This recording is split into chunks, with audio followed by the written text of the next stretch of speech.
Senhoras e senhores, na sequência, por fim, falaremos então sobre o mercado de luxo na aviação executiva. Convido ao palco o Marcelo Campos Teixeira, professor da Faculdade Roberto Miranda, e Pablo Caldas, diretor da Faculdade Roberto Miranda.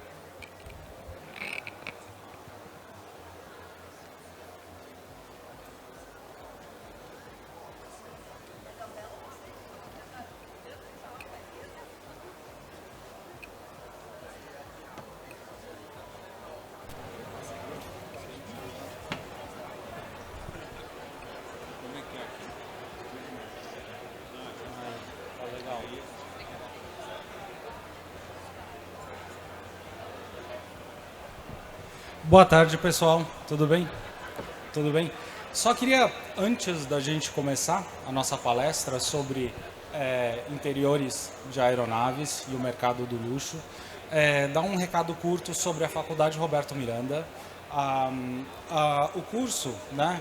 O curso é um curso de arquitetura de luxo que aborda vários aspectos de projetos voltados para o mercado do luxo, né? E um dos assuntos que a gente aborda no nosso MBA são os interiores de aeronaves de luxo, né? E o professor Marcelo Teixeira, né, ele participa com a gente sempre desse módulo. Então, o que a gente vai ver aqui é digamos, uma versão pocket, né, do nosso curso de aeronaves.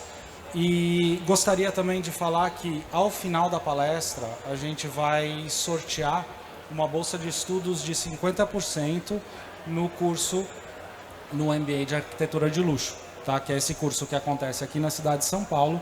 Ele tem uma extensão em Milão, né? A bolsa, né, ela só vale para o componente aqui de São Paulo, mas quem, né, se interessar e quiser maiores informações, por favor, entre em contato conosco, a gente está no stand aqui na frente, pertinho. Agora, sem mais delongas e para não tomar mais o tempo do professor Marcelo, né, professor Marcelo Teixeira com o mercado de luxo e interiores de aeronaves. Obrigado. Boa tarde. Vamos falar rapidamente sobre um produto que nós, né, hoje é tão bacana a gente falar de avião, sendo que dentro do nosso entorno imediato está cheio, né? Então é o produto de luxo primário. Ninguém precisa ter avião. De repente, porque eu tenho 2, 3 ou clientes que têm essa abordagem, né? Então vou contar uma historinha para vocês aqui. Então vamos deixar claro algumas coisas, né? Não sou essa turma aqui. Todo mundo me para na rua, você é Fogaça, você é isso? Não, sou amigo dessa turma, nem todos, mas eu sou Marcelo Teixeira, arquiteto, né, professor da Roberto Miranda e professor do Mackenzie, da aula de arquitetura e design por lá.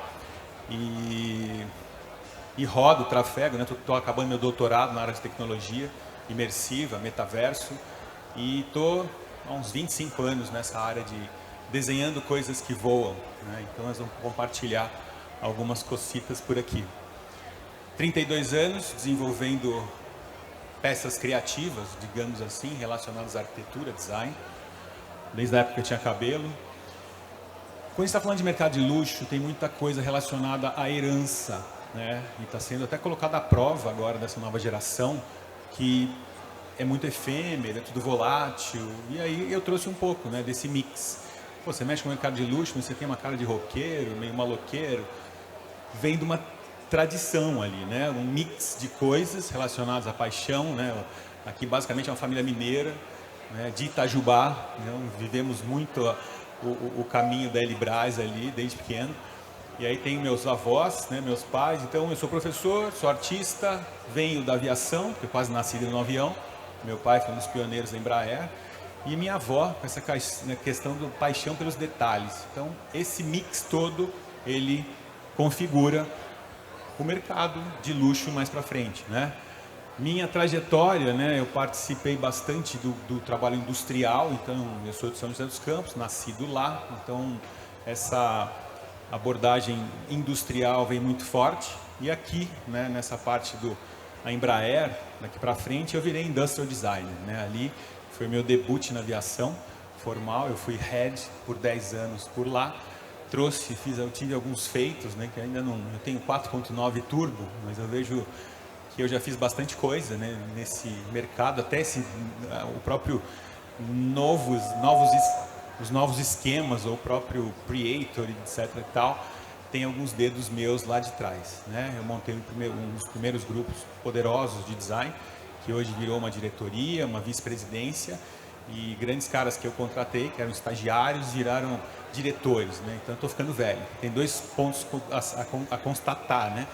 Quando você começa a ver que os seus liderados começam a assumir posições muito legais, assim.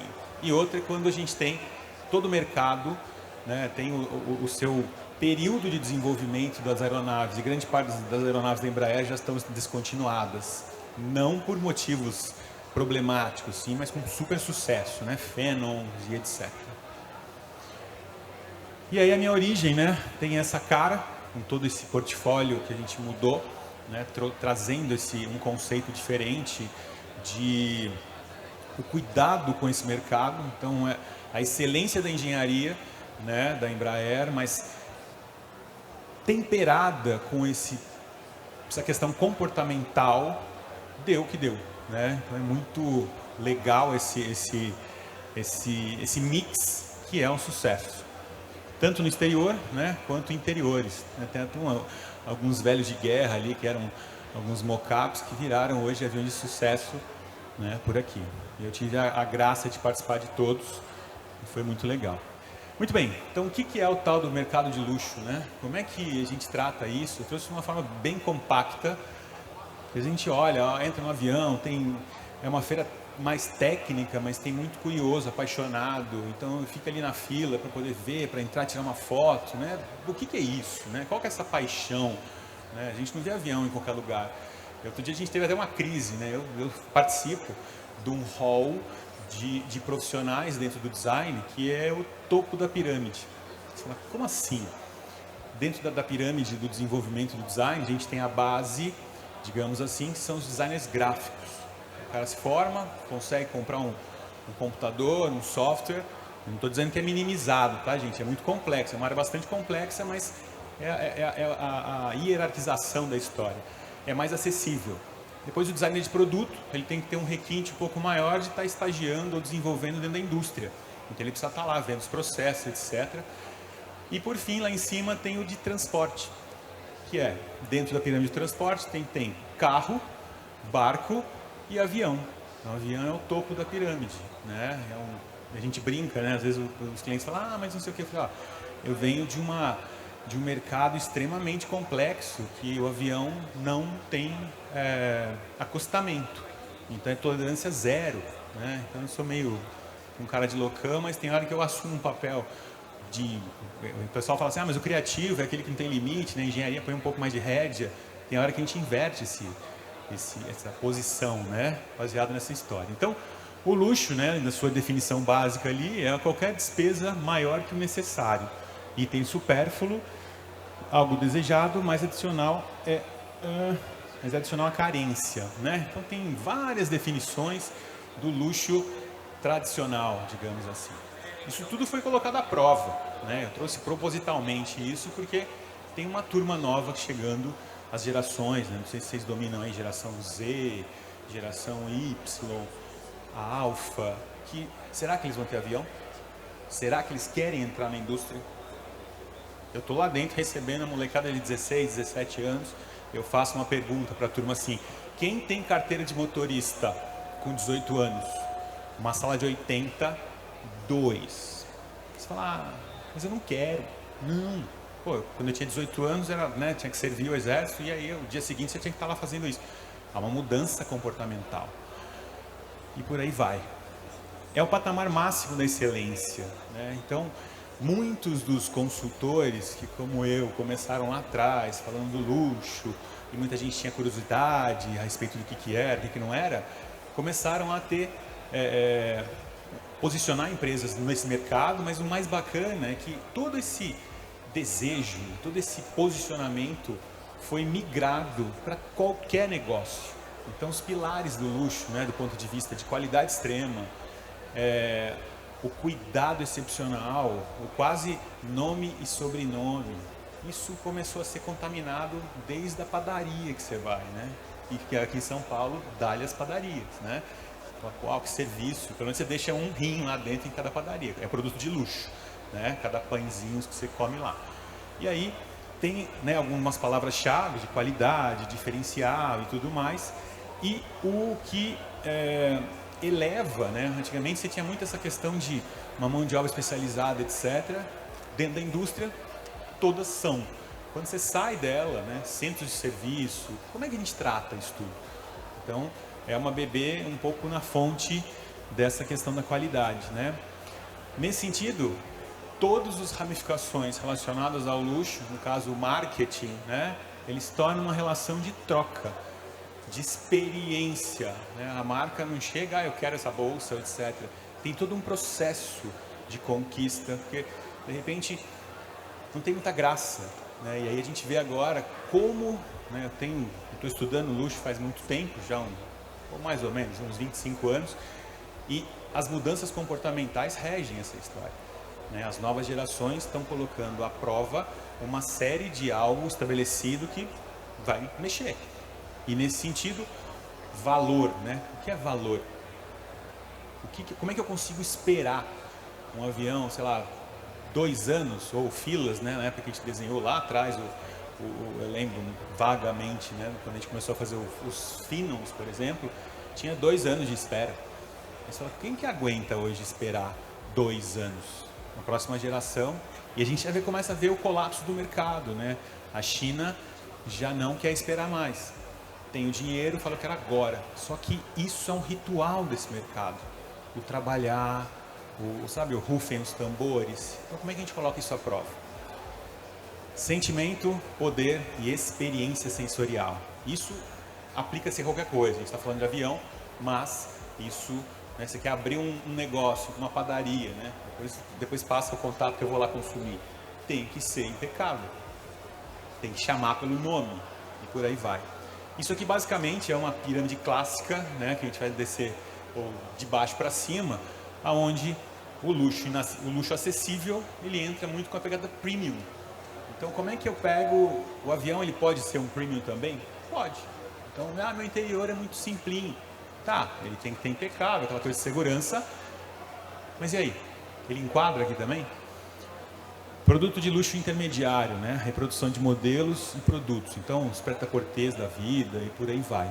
E no nosso caso, a aviação como um todo executiva, ela está dentro do inacessível. É o que eu falei, ninguém precisa ter um avião. Tem serviço, você vai embarca. Às vezes, né? Eu fiquei acho que a manhã toda, na terça-feira, tentando embarcar para o sul, que eu tinha um cliente para atender em Camboriú. Quem disse que eu consegui? Estava com o teto fechado, né? Alguém veio de lá, então estava um horror. E tinha gente segunda-feira já louca da vida e eu estava embarcando na terça. Então existem os colapsos assim também, né? De tempo e etc. Que vão reger desenvolvimentos, né? Os aviões experimentais, os drones, os aviões hoje, né, elétricos, tem um belo desafio pela frente. E aí o nosso mundo está nesse papo da aeronave, né, do mundo lá. Então nesse contexto nasce e se consolida o meu estúdio, onde a gente trabalha, né, com essa questão do quilômetro, metro, milímetro, um trabalho de arquitetura, design e tecnologia.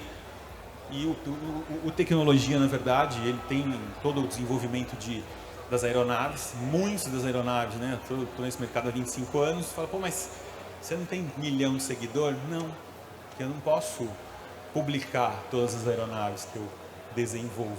A gente tem um NDA, né? Então quem é o designer de avião, ele fica meio frustrado às vezes, né? Desenhei para celebridade XY, mas eu não posso postar se essa é a moeda de troca, né?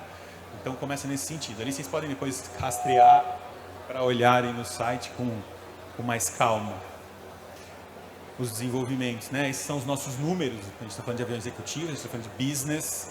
Então esse aqui são os números do meu escritório, digamos assim. Então especificamente, né, são mais de 850 aeronaves configuradas, interior e exterior de tudo qualquer tamanho.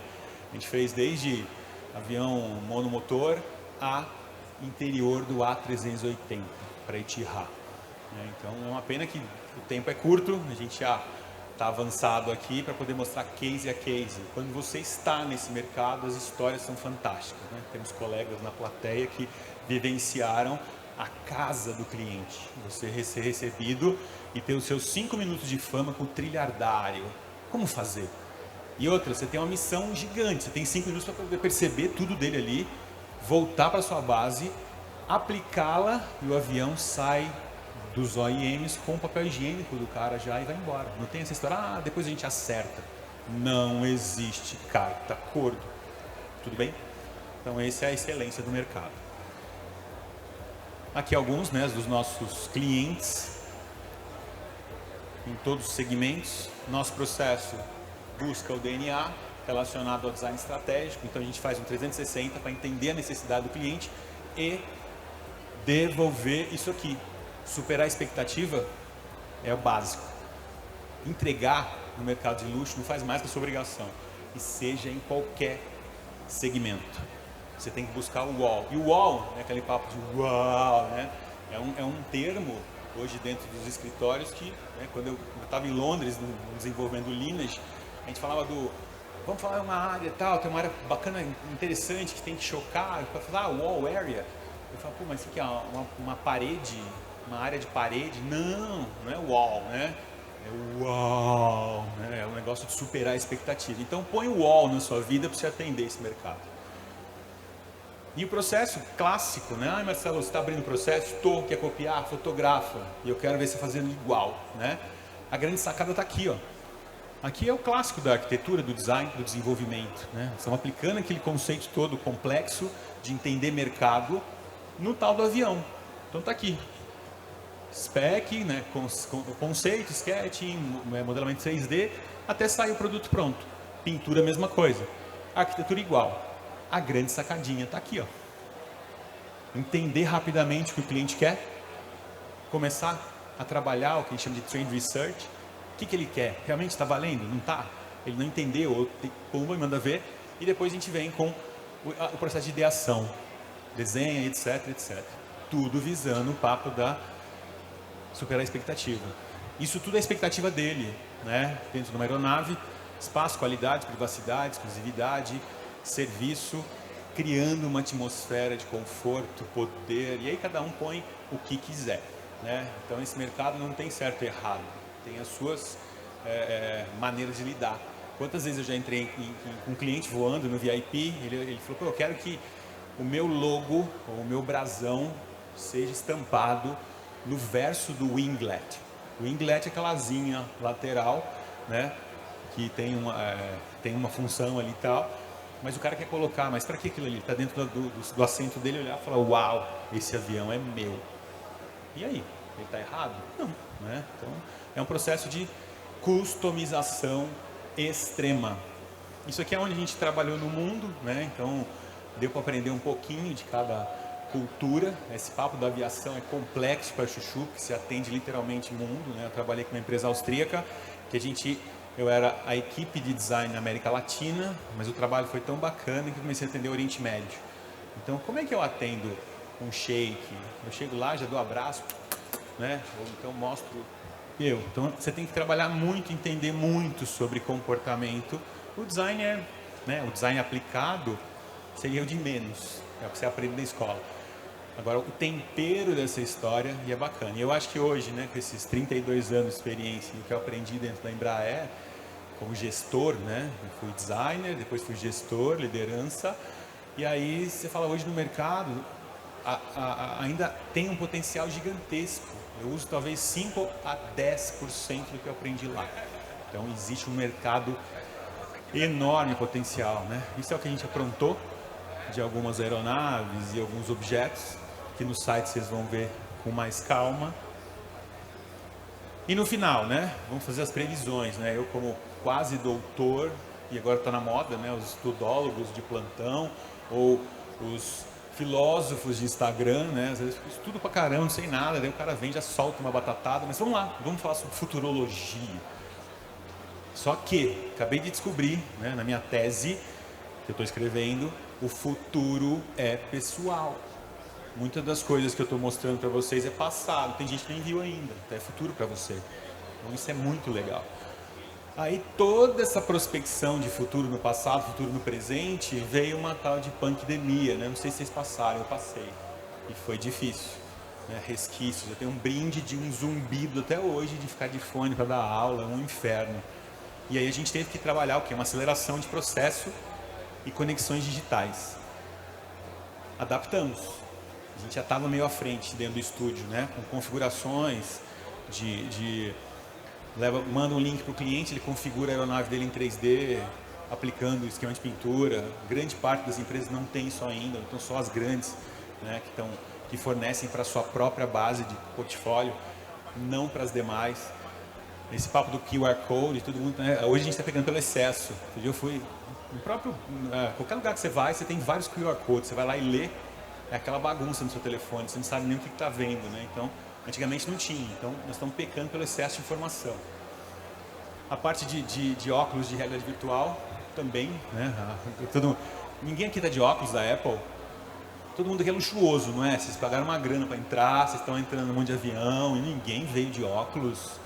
Os tudólogos falaram que a nossa vida ia ser lá dentro da internet. Eu falei, Deus me livre, eu não quero ser robô, vocês querem? Eu tô fora, adoro ver gente, né? O cheiro, uma delícia. E essa questão de imersão virtual, né, do metaverso. A gente está trabalhando há muitos anos nessa história e trazendo essa visão do metaverso enquanto ambiente duplicado do real. Do real não, real acontece lá também. Do físico. E por aí vai. Desde 2016 e por aí roda. Em resumo, né? O luxo afetou a pandemia? Não. Primeira vez que abriu as portas, os chineses foram lá e compraram a Hermès inteira, né? Existe uma necessidade represada. Isso são informações de algum tempinho atrás que eu estou tentando validar ou não, né? Outro exemplo, crescimento específico só no Brasil. Esse mercado movimentou em 2018 26 bilhões de real. Não é, hoje eu vou atuar no mercado de luxo. Não é igual vender Barça. Agora já, né? Quem lembra da Barça aí? Tô vendo, ó, era o Google, o nosso Google, não é? Exatamente. Ou então vender seguro. Agora eu sou o cara luxuoso e vou... Não. Eu costumo falar que o mercado de luxo, quem trabalha foi escolhido por ele, né? Você vai lá e fica puxado lá para dentro. E aí você fica lá no meio desesperado porque você tem que dar conta de tudo. Em 2023, né? Diziam que ia crescer para 29 bilhões, 30% do mercado até 25. Que mais? Aí vem, né, esses consumidores extremamente exigentes agora, né, os Ys e etc. Eu tenho duas em casa, né, a turma de... Hoje, para quem não se situou ainda, o Alfa, né, o Z Alfa ali, são caras de 14 anos, que eles vão reger. Né? A gente já teve cliente que o avião foi comprado porque o filho de 15 anos falou, pai, pode mandar ver que o avião é muito massa. O pai, então tá bom, me dá 2. Tá bom? Então, se você acha que não existe essa influência, existe. E aí, nesse sentido, né, os tudólogos erraram, ou até, sei lá, se acertaram, que as lojas ou os espaços físicos vão ter que se ressignificar. Os cursos, e aqui eu amplio, as empresas, porque o primeiro, né, sou consultor de várias empresas gigantes, a dor e trauma de todos os RHs são as duas perguntas básicas. Primeiro, vai ser híbrido? Segundo, se eu não gostar, posso ir embora? E terceiro, 20% dessa geração leva os pais para a primeira entrevista no RH. Ninguém nunca passou por isso? Então aguarde, fique tranquilo. O dia que aparecer comigo, eu contrato a mãe e mando o moleque embora. E aí, que mais? Esse grau de exigência vai começar a trabalhar o quê, né? A riqueza verdadeira. Então, eu tenho quantos clientes que têm muita grana e eles buscam coisas... Por exemplo, você já tentou dar presente para algum cliente que tem 5 aviões, 12 carros? O que você dá para um cara desse? É super complexo.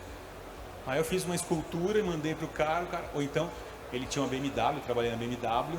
Cara, já ganhei o cara que eu dei uma miniatura que custou $100. Ou então, quando eu fiz o avião do Luciano Huck, eu mandei um tablet, na época que não tinha tablet, né, desse jeito aí, mandei para configurar o esquema de pintura deles. Então, isso foi 2010, mais ou menos. Aí a gente ficava brincando, será que ele está mostrando para o Faustão? Será que ele está mostrando para a Angélica? Então, e era muito significativo. E vem trazer isso aqui, experiências, tá? E aí o futuro da aviação, né? Nós vamos reger, tem muito potencial. E aí, cenas do próximo capítulo, né? Temos grandes projetos para acontecer, né? Especificamente, batemos papo hoje aqui, nós vamos assinar algumas histórias e iremos, talvez em breve, na próxima Labace, certo? Iremos mostrar alguma coisa interessante aí junto com a Aeromote, de uma aeronave sustentável, com alto grau de inovação, cobrindo todos esses comportamentos atuais dentro do mercado de luxo, premium e etc. Tá bom? Perguntas? Tomates? Agradeço.